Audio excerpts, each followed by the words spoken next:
সবাই সভাপতিকে আমার প্রণাম, বড়দের প্রণাম আর ছোটদের ভালোবাসা দিয়ে আমার ছোট বক্তব্য পেশ করেছি। আমি যখন এখানে এসেছিলাম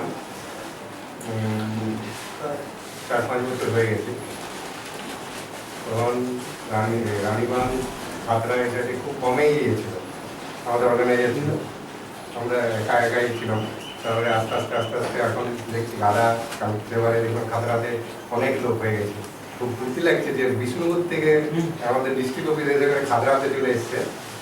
এটা আমাদের গর্ব আর কি, খাতড়া সাব ডিভিশনের গল্প, যে ওখান থেকে ওখানে যেটা ওখানে ডিস্ট্রিক্ট অফিস হওয়ার কথা ছিল সেটা খাতড়াতে হয়েছে।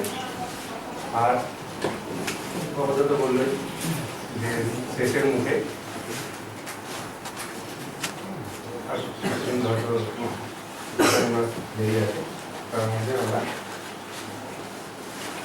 যে আমাদের আশা নিয়ে ঢুকেছি এখানে এসছি সেটা পূরণ হবে।